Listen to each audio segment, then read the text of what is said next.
Buenas, ¿qué tal? Hoy vamos a hablar un poquitito sobre el proceso de descolonización que se produce a partir del término de la Segunda Guerra Mundial.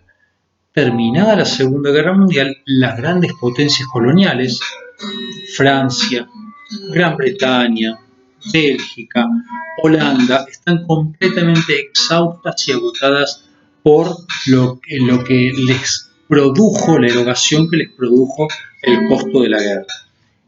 Esto sencillamente hace insostenible el modelo colonial anterior al conflicto bélico.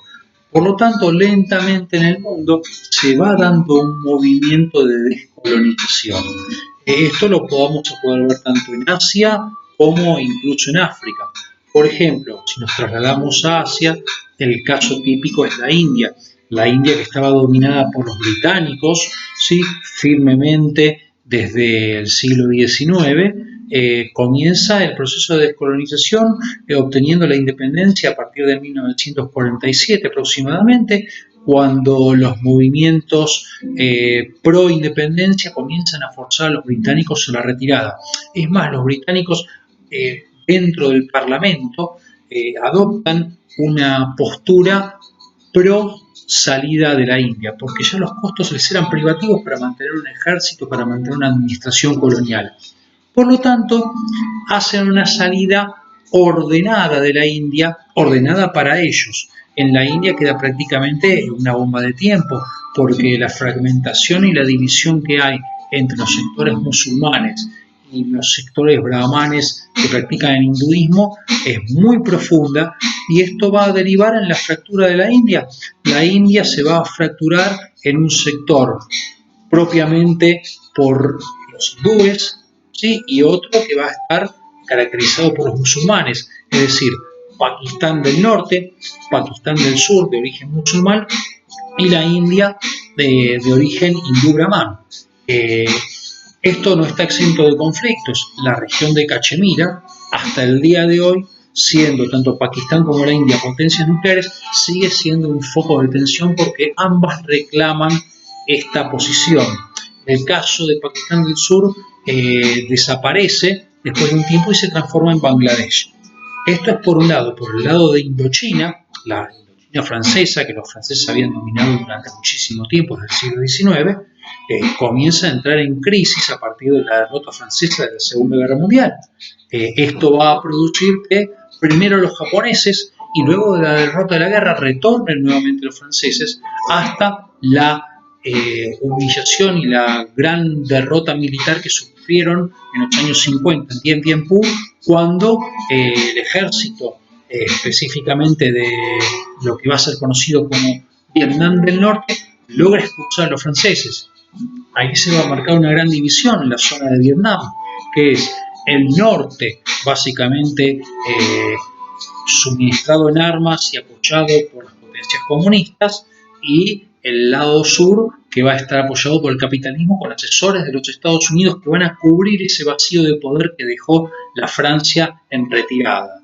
Y esto nos lleva en los años 60 a la guerra de Vietnam.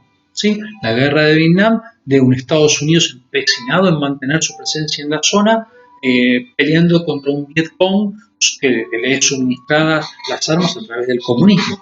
Bien, conflicto que va a terminar en los 70 con el triunfo del Vietcong y la retirada de los Estados Unidos. Esto por un lado. Luego tenemos Medio Oriente, un caldero político que llega hasta el día de hoy, sobre todo en la zona de Palestina. Las potencias occidentales, con Estados Unidos a la cabeza, tienen un cargo de conciencia por el problema del genocidio judío de la Segunda Guerra Mundial, y deciden que Palestina, ¿sí?, va a ser el lugar al cual van a retornar los judíos, producto de este desorden europeo que había traído la Segunda Guerra Mundial, y que van a poder tener su propio Estado. De hecho, cuando Israel proclama su nacimiento como Estado, toda Palestina y los países árabes lo rechazan. Y esto lleva a una serie de guerras en 1948, luego en los años 60 tendremos la guerra de los 6 días, en la cual Israel derrota y bate a todos los países árabes unidos contra ella: Egipto, Siria, Líbano, ninguno de ellos Jordania puede derrotar a los israelíes, que le dan una paliza fenomenal. Y luego tenemos la guerra del Ramadán o Yom Kippur en el año 1973, que va a llevar la consecuente crisis petrolera. En África va a suceder algo parecido, ¿sí? Con África del Sur, con el Congo belga, uno de los procesos más sanguinarios que va a haber va a ser en Argelia.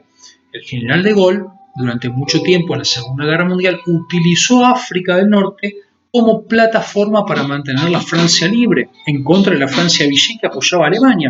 Bueno, cuando de Gaulle llega al poder, él no quiere perder ninguna colonia. A pesar de que había dicho en su momento que les iba a dar la independencia, él está encaprichado en mantener estas colonias. Incluso los habitantes franceses de Argelia, que eran conocidos como Pied Noir, pie negro, ¿sí? Porque eran franceses que habitaban en África del Norte, se niegan a que Argelia tenga la independencia porque quieren seguir ligados a la metrópoli francesa.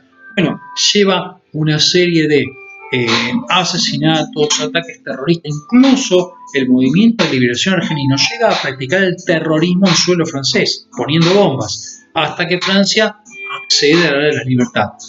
Este es un panorama general de las convulsiones que va a tener el mundo a partir de este proceso de descolonización, que generalmente se lo ve desde dos ópticas. Uno que es el proceso descolonizador con el modelo británico, que intenta, ¿sí?, sentar pautas, hacer una retirada ordenada, y el modelo francés, que es prácticamente un modelo que se niega, ¿sí?, a acceder a estas peticiones de libertad y generalmente terminan en guerras muy cruentas. Bien, esto es sucintamente el tema. Espero que les haya sido de utilidad y nos estaremos viendo en un nuevo encuentro. Adiós, hasta luego.